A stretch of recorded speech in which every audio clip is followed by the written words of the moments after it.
Mm, mm, mm.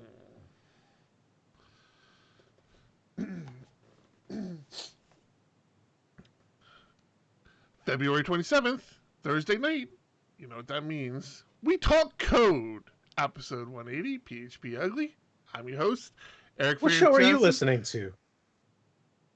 and my rap counterpart, John Congdon. No rapping Come tonight.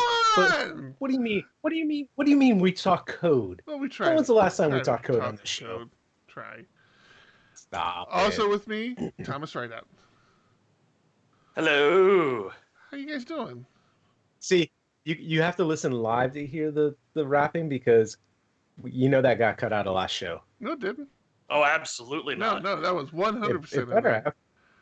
Yeah. What are you talking about? Oh, God, it's You didn't keep that. awesome. Talking about. So we're gonna see how long we can keep OBS up and running this time. But yeah, this is going to be a thing. Our little new OBS configuration. Now I'm gonna jinx it because it was about this time last week when I was talking about the new OBS setup that it went to hell and crashed on us. So let's just see what happens here. So how has everybody's? I've got a ton of stuff to talk about, and I got did I update the Trello board? I did. I got a ton of stuff to talk about. I don't want to monopolize the show today, so I definitely want to give you guys opportunity, ample opportunity to speak. Otherwise, I ramble. Lyricon Online. There you go. Were you there? I stayed in a hotel, yes, and I watched it in my underwear. No, yes, I was there. It was if I think I've said this before. I'll restate it. I'm getting more and more adamant about this. If you're a fan of Laravel and you've always wanted to go to a conference, but you don't think you could afford one, Laracon is actually quite the bargain. You don't get the full conference experience. You don't get to meet people in the lobby and have those side conversations, and that's kind of a big part of going to a conference. But the presentations are on point. Like seriously, watching the presentations on Laracon Online might be better than sitting in a huge auditorium with 800 people, all with laptops on their laps trying to record a conference. Laracon Online is a great conference. I mean, it is top quality speakers in the Laravel community, and it's about as convenient as possible to watch. Yeah, but my favorite part, sitting there watching it. Eric and I hear this blub Oh blub blub blub, and Jesus! I'm Wait, like childhood I'm not. nightmares I'm like, come true. no, no, no, no. I'm like, what is that? I thought it was just the speaker just blowing hot air. Like, it's like, oh, that's nothing. Actually, I said, no, it sounded like it came from the bathroom. Well, we, what's funny is there was a buildup. Like I kept hearing the bloop bloop all morning, and I was with Janet. Initially, oh, really? I thought it was something they were doing on the conference stream, and then it was getting louder. I'm like, is John playing a video game over there? Like we sit next to each other, but like I don't stare at what he's doing. So I kept hearing this like bloop bloop bloop bloop. I'm like, I think he's playing a game over there. That's not a big deal, but it's unusual. And then, oh man, I said, I'm like, no, I think that's come from the bathroom. Eric finally gets up and walks in there, flooded, our completely. Like, Nice. there's a shower in there. The shower was completely full of brown, disgusting water.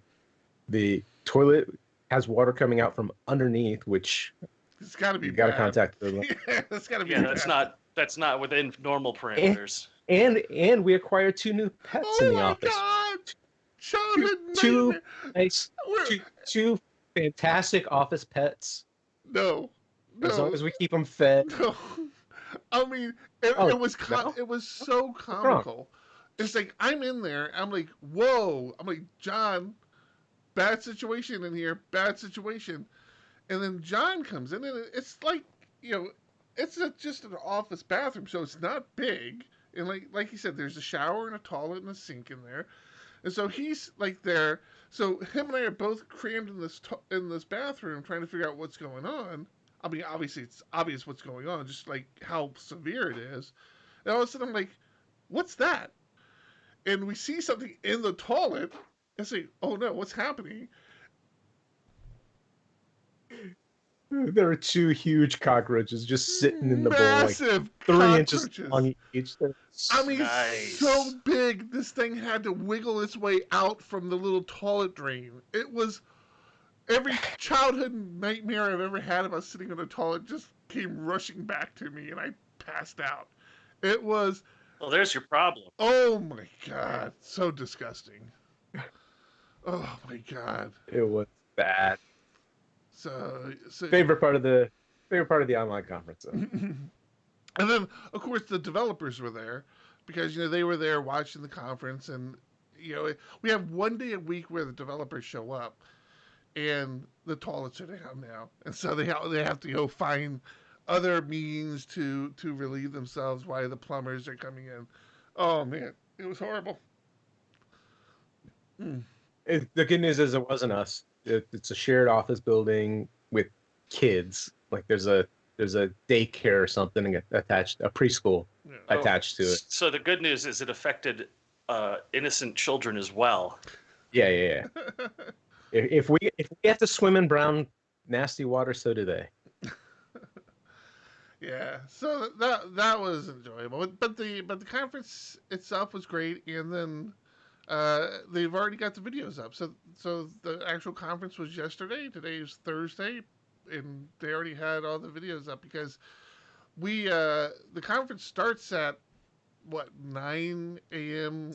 East 6 a.m. East Coast time, so that's like 6 a.m. our time. So I typically miss the first talk or two, and ended up having to deal with things and missed the last talk, or actually Matt's talk, which was the last talk, and then the talk before that was Snipe, who's local to San Diego. I missed her talk as well, so I got to catch up on those through the video stream today. So that was good, but yeah, good talks. Livewire, man, super jazzed about Livewire. Oh, side note, for anybody interested, no, I don't care if you're interested or not. Jacob Bennett, uh, Jacob Bennett uh, posted on Twitter that he was going to take notes using this application called Notation, which is something I've been using. And you can subscribe to like notes. It's like Evernote. You can share notes and subscribe to them. So I'm like, oh, all right. I'm gonna steal his notes. And I tell you what, I wish I sat behind this guy in class. He has got to be the best note taker I have ever seen. I mean, he's like doing this stuff live, and I'm like checking out the notes he's taking. And it's like I wish I had gone to school with this guy. I might have actually gotten like further in life or something because he takes excellent notes. So I snagged his notes. I'm going to be going through his notes here. So you would have got farther in life by cheating? Is that what you're saying? Hey, further in life is what's important. How you get there, our president is very clear. It doesn't matter. Doesn't matter. Yes, but yes, what were we going with that? Yes, Livewire has just got me brought up going. Livewire. What's that? Did you see it, I was Tim? saying you brought up Livewire. Did you see it? Nope. You didn't see it. I- Oh yeah, that's right. That's when you No. bailed. I missed all of this, What? amazingly enough. How's that? I've been swamped. I've Ah. been real busy. Busy with And work. busy with work stuff, a code quiz, getting my my entertainment center systems completely set up, which turned out to be a much bigger pain in the ass than it should have been, and lots and lots of things. Cleaning. My wife went to go get something out of the car yesterday morning and slipped on the ice and fell straight on her butt. And we ended up going to the urgent care for 2 hours or something like that. Is she okay? So, yeah, she's fine. she's feeling better today, which means that it's not broken. But the urgent care basically said, like, if it's broken, there's nothing we can do, which is kind of a bummer. I was hoping to get that like diaper style cast on her, just so I could laugh. Okay. Well, that was interesting. Yeah. Okay. I've been busy. I'm That's not all I'm sure. saying. I'm I've not been sure busy. where to go with that. I'm just going to continue talking. A couple of things came out yesterday as well. A new plugin. Since we're on the Laravel topic, which I previously was before Thomas wished upon his wife a cast diaper. Uh, a new plugin was released for PHP Storm, specifically aimed at Laravel. Which there's been Laravel plugins before, but Yeah, I didn't know this was new. this is actually being marketed as a Laravel IDE. So it's an IDE within an IDE, and it's not free, and it's not cheap either, mind you. It's I wanted to say it was like $40 for an individual and $80 for, uh, for a year. for a year. Yeah. You have to renew it every year. I'm trying to get to pricing now. I'm totally slipping on the pricing here, but yeah, it's $90 a year for organizations per user, and then it's $40 a year for individual users. So not cheap. This is called Laravel Idea, and it's a little different than your typical Laravel plugin. So one of the things it does, which I think is something a lot of PHP Storm Laravel developers have been asking for, is like all the artisan commands for like creating models, controllers, can now be initiated within the PHP Storm interface. So you can create models, factories, all that stuff. Um, I just watched the video, so I don't have a lot of hands on with it. I should probably get some hands on with it. There is a 30-day trial, by the way. Um, but one of the things that looked appealing to me was like when you're doing a route. You know, a lot of people started working around the controller name at method name convention because it wouldn't autocomplete in Storm and you couldn't click through it and all this other stuff. Well, now it looks like you can. Now it looks like even with the single quotes, it'll autocomplete controllers at methods inside routes, and I mean it continues to do what I've already always argued IDEs do, which probably makes you a weaker programmer, right? It does a lot of stuff that Can confirm. can, I just have to say that I did this coding quiz uh doing completely from scratch PHP, no libraries, hmm and I did not realize how rusty I had gotten. Well, that's because you're used to working in a framework, not used to working with an IDE, right? Or am I Well, wrong? yeah, but I mean, Yeah. an IDE. You're right, but an IDE is just another example of that crutch. Yeah. You know, if I was to do this in Vim without any type hinting or anything like that, I would not be getting anywhere. And hmm it was rough. It was definitely rough. Do you guys know how to save stuff to the session? Is it just session and then whatever you're saving? Yeah, it's that session super global, Yeah. which Right.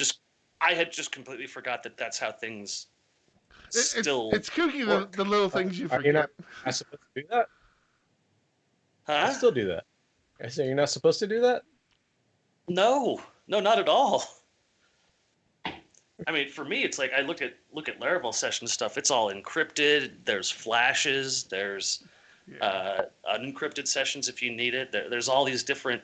You can store objects real quickly with it and retrieve them. It's just real handy. And Laravel does it via cookie, doesn't it? Correct? by It does default? Yeah. encrypted session cookies, but then it does actually store stuff in the real session if you tell it to. Hmm.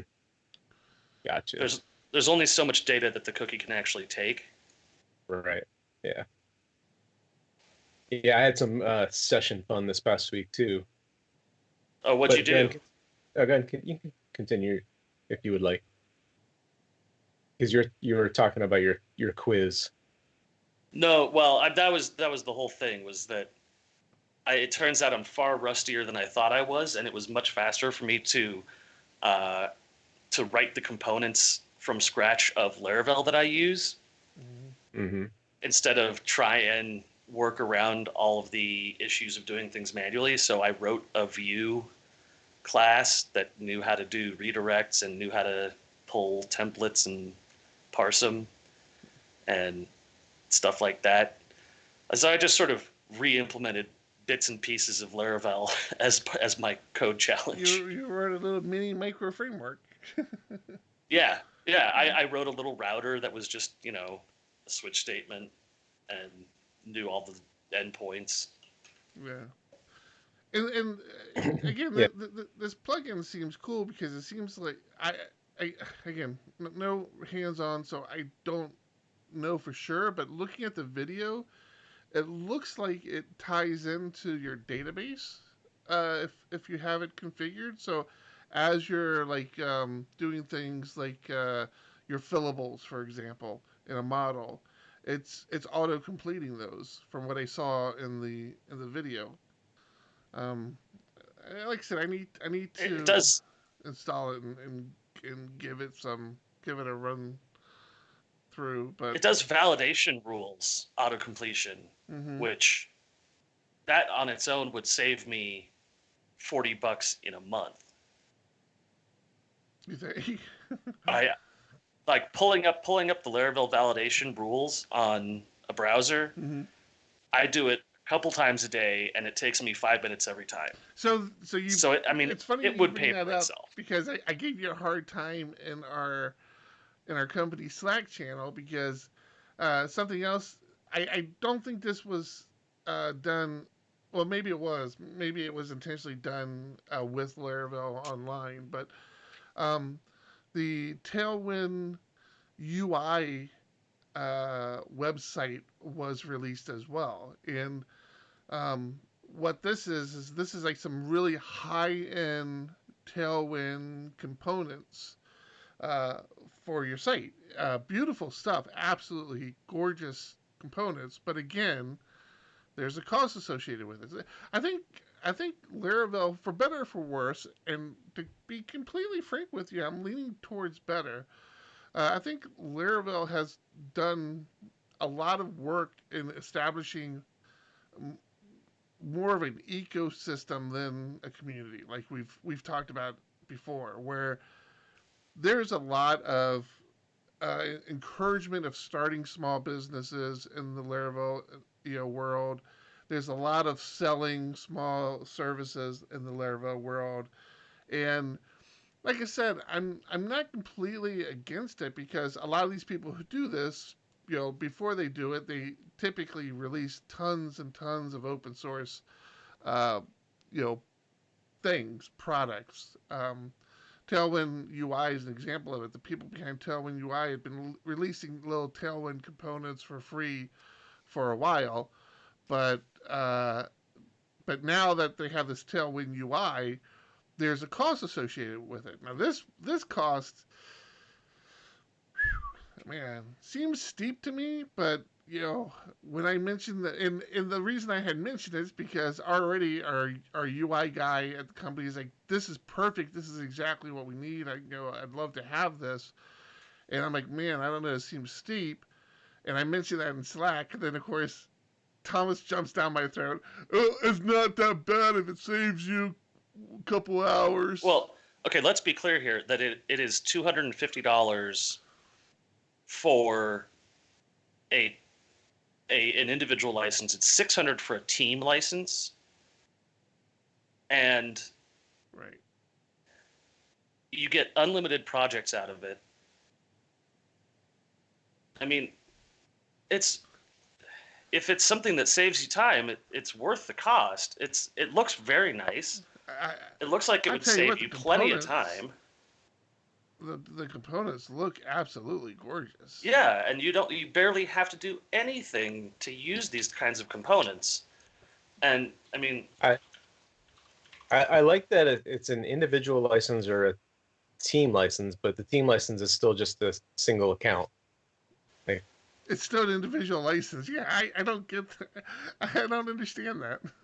So let's say, I mean, like, if I was going to develop a web page for a company like OneWheel, and I wanted to have a nice, pricing layout or something like that. Now, let's be clear here. The OneWheel is $1,000. So then for the price of a OneWheel, I could get 4 licenses. Or one team license. Yeah. I'm not saying that, like, the OneWheel is an overpriced toy. I'm just saying. It's definitely the cost of doing business. From my perspective, I mean, John and I do this all the time, and we'll invest in things just to see, like again, that plugin. We may invest in that just to see if it's worth us buying for the team. And this is something. This is one of those things we may do. We've actually already talked about it. It's like we may invest in it just to see if it does actually save us money. I mean, from a business perspective, I got no issues with this at all. It's just I feel bad for the hobbyists, right? The people who don't make money off the stuff they do. And like I said, Laravel does a lot to kind of promote the whole, try to make money on your side project sort of idea, and you can get tools like this, but for your hobbyists that's like looking, who are just like getting into Tailwind, they come across something like this, it sucks. It sucks because these are some gorgeous implementations, and to have a paywall up on it, it would be is it's tough. Now there's another restriction too. Because it's JavaScript. Because it's JavaScript and CSS, it's a matter of time just before people are using it anyway. Mm-hmm. It's not even JavaScript. It's all just CSS. Yeah, it's all CSS. You're absolutely right. It's just a matter of ripping One it. interesting thing is that you can't create derivative work. So you can't create which I was not aware of. He says you can even make it part of an open source project, which is confusing to me. So what is the freaking license on this? Think that you can? It says, can I use Tailwind UI in open source projects? Yep, as long as what you're building is some sort of actual website and not a derivative component library. Interesting. Very, very interesting. Very interesting. Who is it that's behind Tailwind? What's his name? It's at the bottom. Justin. I just clicked over it. God damn it. Justin something. Justin Jackson, the founder of Transistor, which many of our other podcast compadres have been encouraging us to switch over off of Simplecast, because again, Transistor is a Laravel community sort of born and raised service. But yes, Justin Tailwind CSS is Adam Wathan. Yeah, he might be involved with this as well. I'm not sure. I don't think he is. I don't. I mean, it doesn't matter. Tailwind itself is open source. Justin is this UI UX phenomenon. I mean, he puts together some of these gorgeous sites out there. So yeah, it's just building off somebody else's. I mean, there's nothing wrong with that. I don't see any issue with that at all. It looks like Adam Wathan is working on Tailwind UI with Steve Sugar. This is Tailwind UI. Yeah. It's Adam Wathan and Steve Sugar. I'm sorry. Justin Jackson, that's a quote. Yeah. Yeah, it is Adam Wathan. Yeah. So I like that. Right. I like seeing the creator of the open source component get a paid component out of it. And there is a free I think it's Tailwind Components is a website out there that has a bunch of free components on it. Yeah. So there are solutions, and there's no stopping people from creating free. I mean, it's the WordPress community all over again, right? They're free templates, they're premium templates. It's sort of the same thing. I mean, I don't really see a difference. And the icon set for Tailwind UI is called Hero Icons, and it's open sourced by Steve Shoger. So that's cool too. I Yeah, like. Steve is just another amazing person. If you haven't seen his work, he just does some great stuff. I think he does. Is he the one that was doing the Laracon? Uh, he might have been the one that did the Laracon website. I don't remember now. So many people now in the community, I can't keep track of who's who. Yeah, Um, it is rough. Something you mentioned, I think we skipped by because we distracted you, is that Livewire went 1.0. Livewire went. I'm telling you guys, man. Livewire. So a couple of things. In Laracon Online, Taylor did confirm what we talked about last week, which was ZTTP is now going to be in the core Laravel 7.0. It's going to be an HTTP call. Super excited about it. He said it's essentially the exact same library, but they've made some improvements to it. Looked really good. Very simple to implement, just a wrapper to guzzle. I'm telling you, man, Livewire I think would be a wonderful addition to the Laravel core. I mean, I think it's fine that it's own component, but I kind of prefer I it that way. I absolutely love Livewire, and now the whole coupling Is of it Livewire. You keep saying Livewire like everyone knows what it is. Some of us in don't. in the coupling of Livewire and Alpine JS is just awesome. So we talked about last week on the show, but a Livewire is built for people like me. These back end developers who want these JavaScriptish sort of components on a website. These real time updates and changes. But I don't want to learn JavaScript, or I struggle with JavaScript because that's how I love Vue. And Vue has I probably have gone further with Vue than I have with any other JavaScript library or just learning JavaScript, by itself. I don't know why it's a mental block for me. I just struggle with it every time I have to do it. And Vue is no different. It's like although I can get functional in it, I need to do it every day or at least every week. And if I skip a couple weeks and have to go back in, I find myself relearning stuff.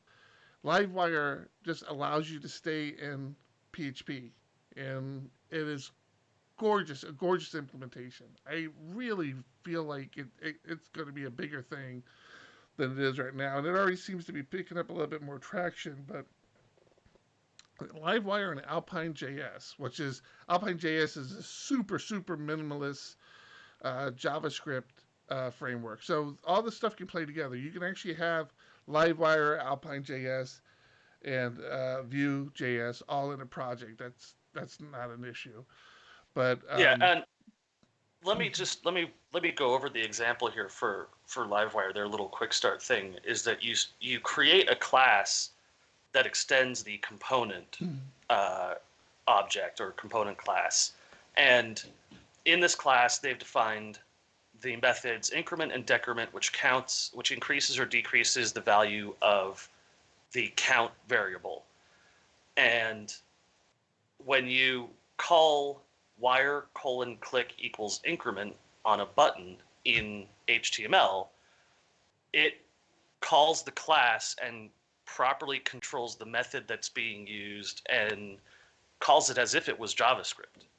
So it's very, I mean, like, it really looks like PHP and feels like PHP. You're using the object formatting for PHP, not the JavaScript style. It's very slick. And I'm actually interested in using it coming up. Yeah, yeah. I think it's gonna be a big part of my tool belt in the future. I would Yeah, I would use it, but right on their homepage, they censored heck. How the heck does this work? And that they censored it. You sure it's heck? what are you talking about, I, goofball? I, I guess it could be Hesk, elk, Elk? He asterisk K. Wow. Yeah, that is. Are you talking about where are you guys looking at, the GitHub repo or No, Laravel-livewire.com. It's just uh, funny to me. The things some your people choose to censor. sensor? That is funny. Yeah, I don't know what that's about. Oh, I do owe you a little gratitude, Thomas. You got And that's me the show. started. Thanks for listening. If your feet are cold, it's because hell's frozen over. You got me kind of kicking it with my Raspberry Pi. You gave me the heads up of the headless implementation of the Pi last week, which Yes. I never bothered. I don't know why I never bothered to think about it, but I did Google it. I'm like, oh, okay. So all you have to do is edit a couple files. So I did that. How Got do the you do Raspberry that? Pi. Got the Raspberry Pi up and running. It it ran great, and that combined with the article that John had pointed me to earlier, which got me going down this path. I don't know, man. Seems like a pretty powerful tool now. So what's set up is I have a Raspberry Pi 4 now with a USB C connection, which is what comes with the Raspberry Pi 4 by default. And I got a shitload of stuff on here. I've got all my repos. I've got Vim configured, how I like Vim. I got all my ZS. Basically, my terminal mode on my Mac is now on my Raspberry Pi. So everything I do in a terminal on my Mac with all my ZSH, my Vim, my Git, all that stuff is now configured on this Pi. And what I can do is now plug this Pi into, um, well, anything with a USB connection, to be quite honest. I mean, it could be my phone for that matter. But obviously, what works best is the iPad, and I can SSH to it. And it's working pretty good. The only things I wish I could do that I can't yet is the VS Code server. We talked about a couple shows back of how you can now run VS Code on a server. And it's actually just a Docker container as well. You just fire up a Docker container. That doesn't work on the Pi because it's the wrong architecture. Now there is a version of VS Code you can install on the Pi, but keep in mind I'm not using the Pi's UI for that, so that really doesn't work. And honestly, a lot of the Docker stuff, like every Docker configuration I have set up for a project doesn't necessarily run well on the Pi because like we'll have CouchDB, for example, configured, and there's no CouchDB for the Pi architecture. So that's not fantastic, and it goes back to what we are talking about earlier. It's like you've become so dependent on using IDEs that the idea of just using straight Vim again is nerve wracking. Then maybe you need to use straight Vim again for a while just so you get over that fear. So I have my pimped out IDE ish Vim implementation on it. But yeah, it even plugs into my laptop. So I mean, even my MacBook, I can just plug it in and SSH to it, and it's it's functional enough where I'm going to keep carrying around with me in my bag because I don't know. I'm curious about what more I can do with it. Um, I Now, do there is wish a CouchDB Docker image. not not for the Pi architecture though. That's the problem. You I can run see an ARM. CouchDB on Pi.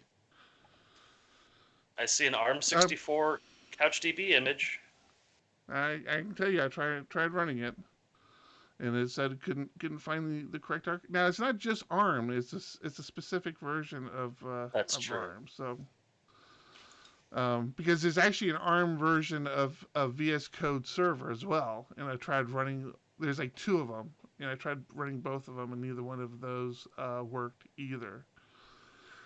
So it's not the end all be all great solution that I kind of hope, but it's pretty damn close. And again, I still run that VS Code server on a server out on the internet. Just the whole idea was this would be something I could hook up to my iPad, not have any connectivity to any internet, and still be able to get things done. Still be able to edit and stuff like that. And it's super light. And the power consumption is nowhere near as bad as you think it would be. I ran this thing literally 12 hours with the iPad running and the Pi hooked up to the iPad. It ran for 12 hours, and I Damn. think it was down to like 12%. Yeah, it's I had a it's I had a hell of a Pi day today. yeah. So I've been trying to move several of my media consumption functions to a Raspberry Pi 4. And the last one being the installation of Kodi, which is a media manager player. Um, and I had all of my stuff working except for Kodi on the Pi. And then I installed Kodi, and when I ran it, I got a black screen. And looking this up, I couldn't find any solution anywhere, and I spent hours and hours checking options in the config and doing this and that. Finally, I read, everyone decided ditch Raspbian and go with Libre Elec. Have you heard of that at all? No. It is a completely trimmed down version of Linux that's designed not to use anything but Kodi. It doesn't use apt-get. It doesn't have a desktop environment. It doesn't even have X11. Kodi runs its own graphics driver, so it just boots itself up. It's a very, very sparse system. And that's what I was supposed to do to get it working. So I formatted my SD card after backing stuff up, and then put Noobs on it, which is the operating system installer for Raspberry Pi. And I get the rainbow screen of death. Nothing I do works. Absolutely nothing I do works. I cannot get this thing to boot a known good SD card because I just used the same one. And I'm getting a screen, it's just not booting to the drive. Finally, after reading forum post after forum post after forum post, someone deep in the trenches says, are you using the HDMI port that's closest to the power supply or the HDMI port in the back? There's two right next to each other. And it turns out that the Raspberry Pi 4 initializes both of these HDMI interfaces, but the one towards the back is interface 2, which, unless you're addressing it specifically, doesn't display anything. It's just off until your operating system says, hey, also there's a second monitor. Interesting. So I moved the HDMI cable to the correct one, and it boots up perfectly fine. And it turns out that I probably could have had Kodi running on the original installation, that the black screen was because it was in the wrong port. And I spent 6 hours at least working on the completely wrong thing because I was plugged into the wrong port. That is funny. Well, like I said, Really I've never even got nuts. this one working, honestly. So I don't know. I don't even know. I had that issue. I assumed it was my connector, but I I don't even know if I should try that. I'll try it. Maybe I'll try that later this afternoon. See if it Yeah. works. I mean, I must have formatted that SD card 20 times today. Mm-hmm. And oddly enough, I got a little link popping up today. Uh, the Raspberry Pi company is celebrating its 8th birthday. And to celebrate their 8th birthday, they are cutting the price of the 2 gigabyte model of the Pi 4 to the same as the 1 gigabyte model, the $35. So now the 2 gig Wow. Pi 4 is only $35. Well, I can't afford not to get one. You Yeah, really right. can't. I love this Exactly. thing. I've got What would I do with one? I still not. That's what I got a Roku for. it has native support for my universal remote. I got a Yeah, Roku. And Roku For that. remote. fine.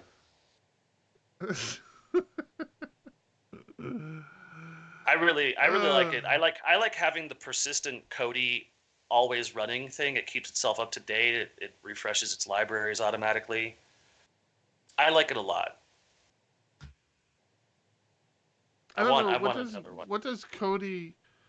I knew Cody like has a huge fan base. I mean, the people swear by Cody, but like you still have to have all your media, right? I mean, it's not like the Roku where, or is it like the Roku where you can tie in your Hulu, your YouTube TV? So I actually found an interesting repository that's specifically for Kodi on the Raspberry Pi, and it installs a bunch of applications that you can do stuff like Netflix and Roku hosted straight from the same interface. Yeah. Um, the other thing is that it's the oldest media player. It was originally called Xbox Media Center. Mm-hmm. It was designed for hacked versions of the original Xbox that came out 20 years ago now. It supports all of the features you could hope for. It's got a web interface. It's got a plug-in system. It can do a bunch of different streaming services. It has So an it does do emulator. streaming services. Yeah. Yeah. So I love it. I've used it, like I said, I've used it for almost 20 years now. Probably Yeah. more than 20 years now. And Roku's are it's so fantastic. cheap now. I mean, everything I consume now is through a service, and Roku's are so damn cheap. I mean, it's like I said, I bought one to travel with, so when I go to conferences now, I don't have to worry about the damn television at the hotel. I'm just gonna plug in my Roku. It's Well, that's okay. So that's one of the big differences is that I don't use a lot of services.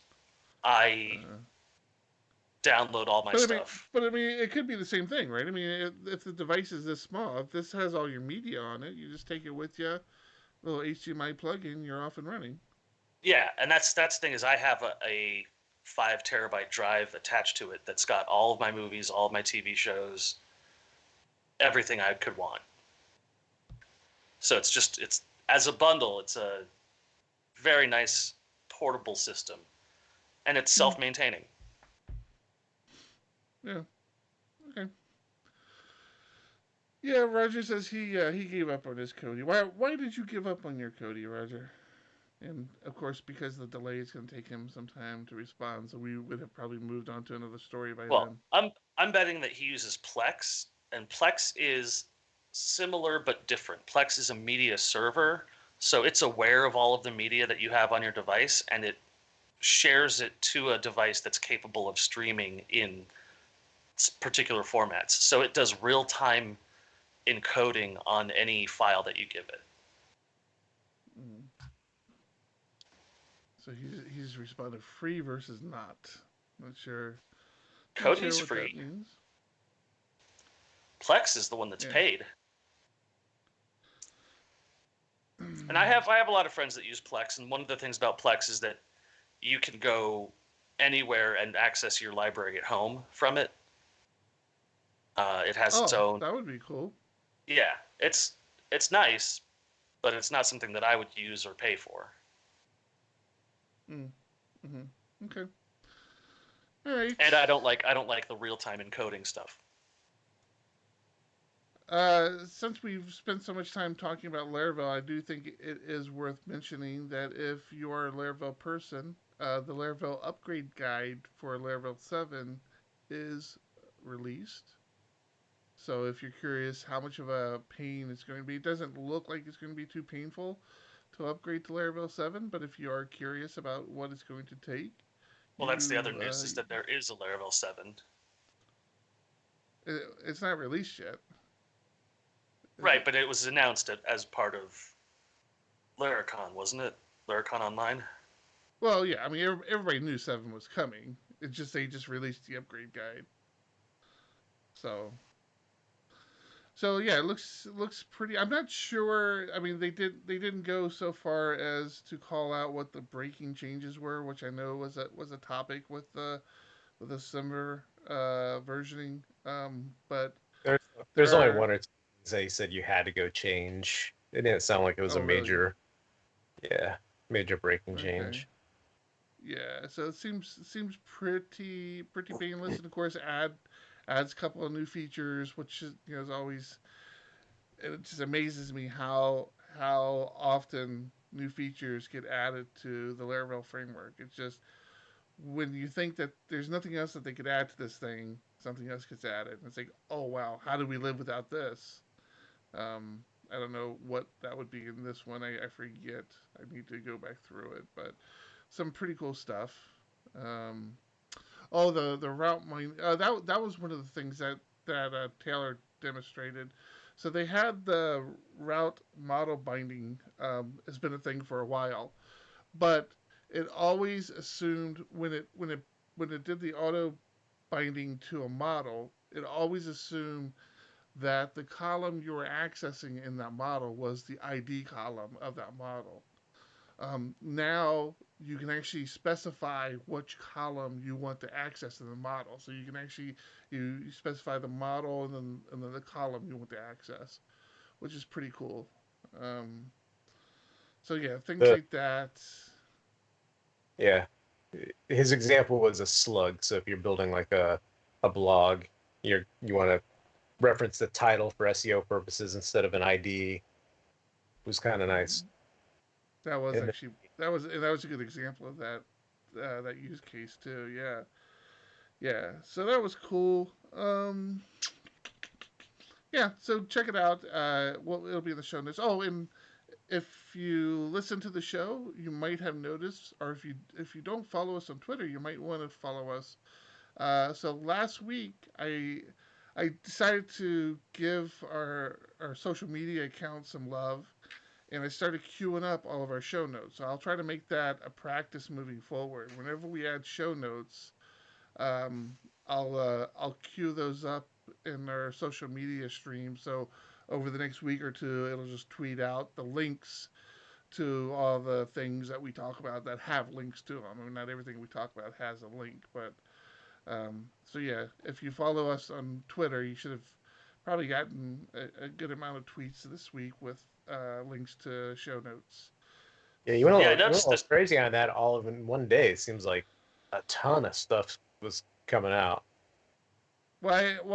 so I did the same pattern for our user group and for our company as well. So I just started I started looking for articles because Thomas had mentioned and it got me thinking. It's like these static Twitter accounts don't get followers. I mean, people just stop paying attention to them and don't follow them. So I wanted to get some sort of stream going so that people have a benefit for following these things. So like our SD PHP group, I just started retweeting and tweeting out PHP stories to it, and the company I did the same thing. Very limited on our company stream though, just very like business, web development business sort of articles. Nothing personal about the company, which is what I really want to start doing. But Which yeah, is one of the yeah, things start I'm queuing up. working on. I'm still working on building out my little personal site for blog posts and stuff like that. Um, I need to get a logo created. I'm considering trying to create it myself, but I know my skills are not best spent doing that. Let me know. I'll help you with that if you need some help. But We've got you guys resources. have used a logo service before. Well, we've actually used we've used one of these competition services, 99 Designs, I think, was the one we used. 99 Designs, which was, I mean, again, for what we spent on it was probably well worth the money. Um, but yeah, it be prepared to we had so much contributed through these competitions, so many good logos. It really got tough to start to narrow things down. Yeah, 99 Designs was a good one for us. And then now we have some internal resources that we use to create logos as well. So, All right, you'll have to throw that my way because 99 Designs is $300 for a logo. right, that's what I'm saying. Don't, just, I'll see what we have and I'll give you a hand with some stuff. Just, don't pay a service right now. We'll take care of it. Oh, don't worry. I have no money. Okay. I don't know. The other interesting thing I have on my Trello board, if anybody's interested, is do any of you guys follow the Dev2 blogs now? No. The It's what? Dev DEV dot two T. TO, and it's just like a hardcore developer. I don't even know how to explain it. Just a bunch of what's the other blog posting It's like service everybody Medium. uses now? Medium, yeah. It's like Medium, but hard focus on development. All sorts of development. Every sort of development sort of environment you could possibly think of. They've got fantastic. We have a couple people who listen to the show that contribute to Dev.to, but anyways, they released a top programming languages to use in 2020, and they just basically went through a bunch of these other kind of indexing services and what they're saying. PHP is still falling on the list. I think on their final list they still had it like they still have it at number 4, which doesn't surprise me. Obviously, I mean we're all in the PHP world, so and their list doesn't surprise me either. It starts off with JavaScript. Duh, JavaScript is dominating every platform. I mean, it's that doesn't surprise me. Then it goes Python, Java, and PHP. What does surprise me is what's not on this list. So they after PHP it goes C++, C, Rust, Kotlin, which is a newish language, and TypeScript. Those are the top 10. What's not on this list, and Skipped then over Dart, but that's okay. I skipped over what? Dart. Oh, I did skip over Dart. You're absolutely right. Dart was number 7. No one knows what Dart is. That's So I started going back through because I'm like, well, they messed up because they missed a fairly popular framework or language that's out with a framework, and that was Rails. So like Ruby and Rails has always been on these lists. It has always been the thing that was supposed to knock PHP out of the running. Like it's what I mean. How many years have Ruby developers been saying, "Oh, PHP's dead. Why use PHP?" Ruby doesn't even show up on this list. And I finally saw one of the graphs they have was a GitHub statistics graph, and if you look at it, my God, the dive that Ruby took. What's yeah, that, John? 14th place. From 2015 to this year, it just nosedive. Just absolutely tanked. Like, I mean, it's just crazy. I can 100% explain this.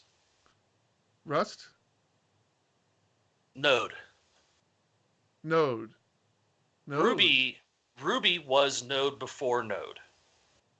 I thought all the Ruby people were going to Rust. I thought that was what they were doing.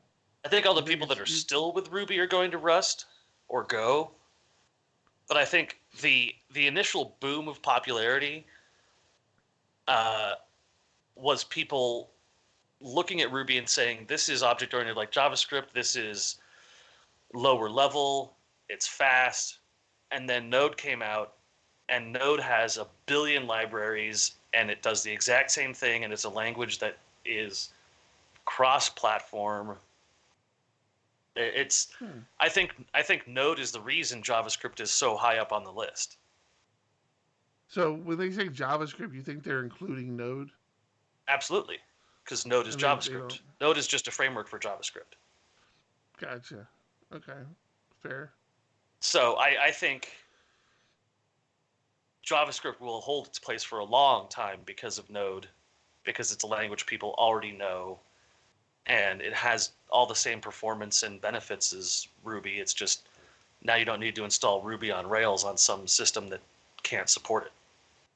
And I think that's always been one of the uphill battles that Ruby had over PHP. PHP, every hosting provider on Earth had PHP. In Ruby, if you wanted to run a Rails application, it wasn't like that. There were very specific, hosting providers you had to go to, or you had to do it yourself. And I mean, Ruby's a great language. Don't get me wrong, and I think it's right on par with PHP. I never bought into the whole this is going to kill PHP, because it never did anything that.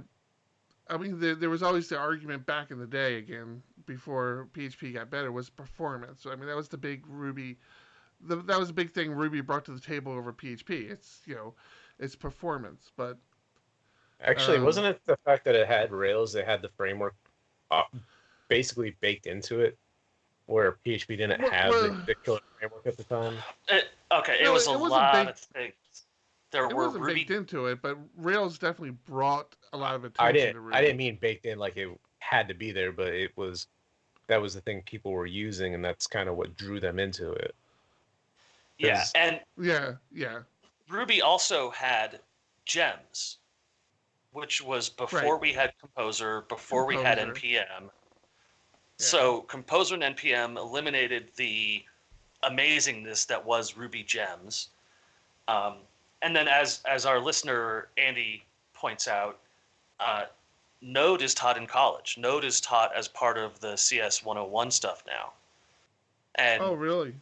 yeah, Ruby just never made it that far. Ruby had its 2 years where it was the biggest, hottest thing, but to me, it's a dead language. I mean, it's a dying language. Careful, that's what they've been saying about us Which, for years, brother. Don't say yeah. that too quickly. Speaking But yeah, of, I definitely see less of it. Yes, speaking of. PHP 8 performance benchmarks are out. yeah, So this company called Phoronix loves to do benchmarks, and they've ran some tests on the current dev builds of PHP 8 and PHP 8 with the just-in-time compiler. And the numbers are not in the slightest bit surprising. Uh, most benchmarks saw a like 8%, 9% performance increase from 7.4 to 8. But the really not surprising part is the just-in-time compiler. Most benchmarks saw like a half a percentage or less Right, improvement anything. over 8.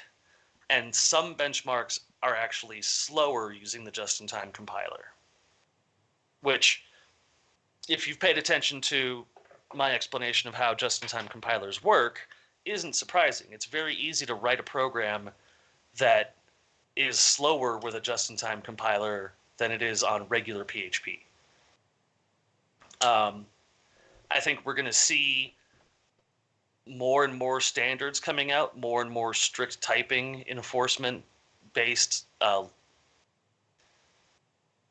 frameworks coming out. So, I mean, can we just take a moment to just re-acknowledge the tremendous jump in performance from 5.6 to 7? I mean, Yeah, it's seriously, people. terrifying.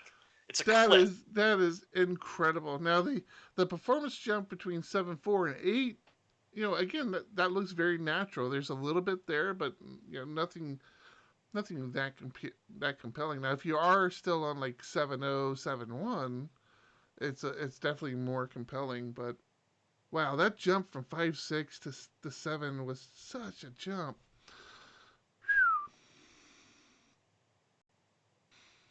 Mm. Yeah.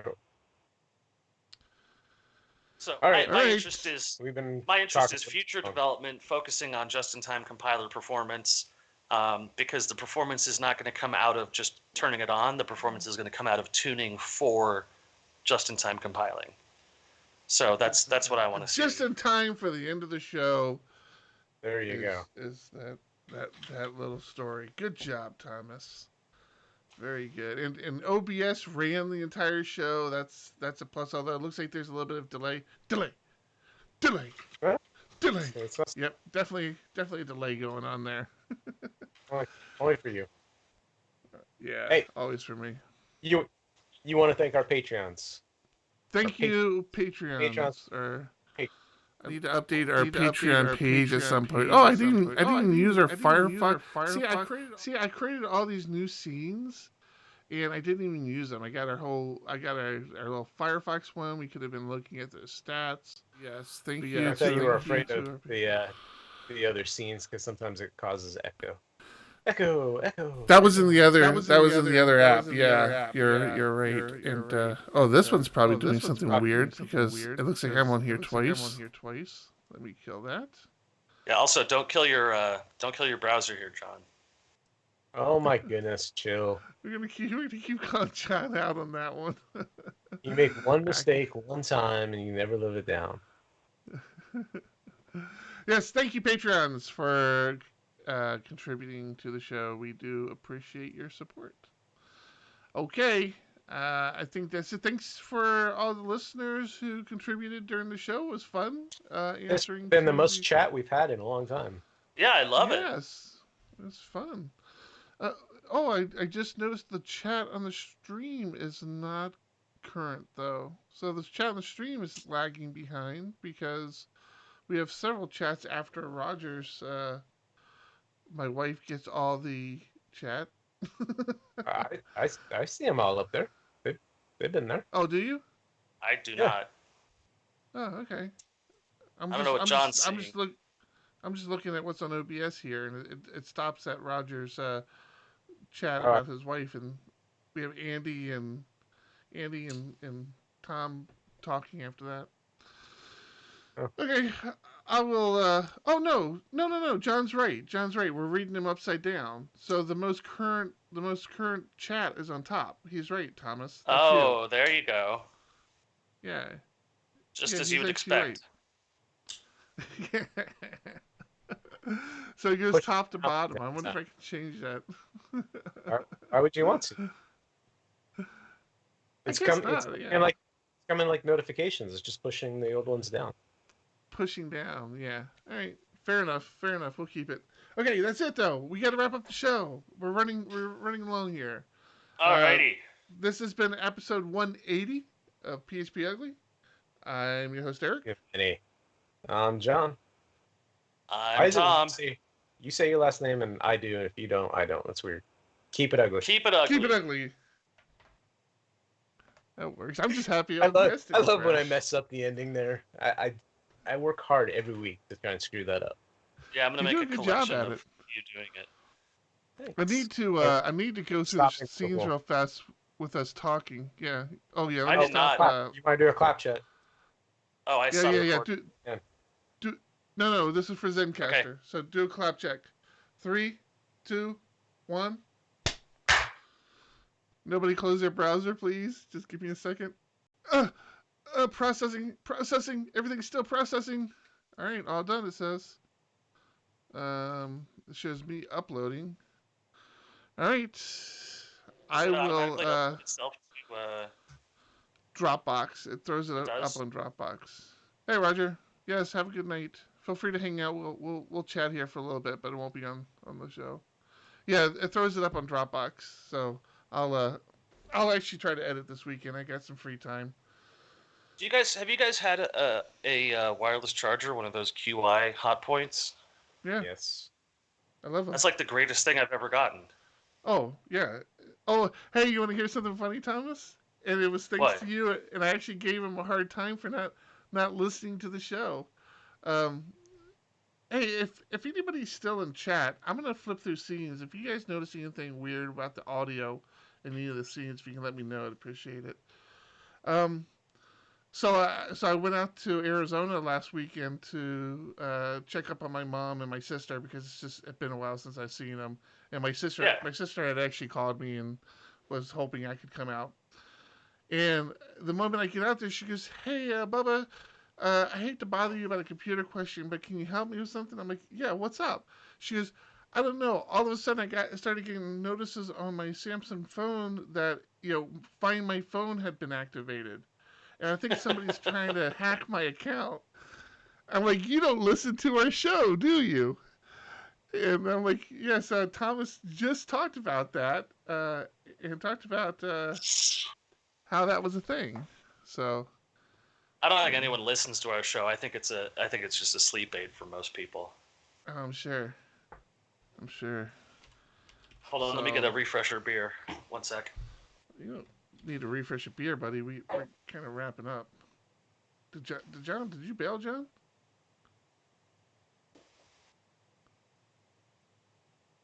Oh, you're I'm still there. eating.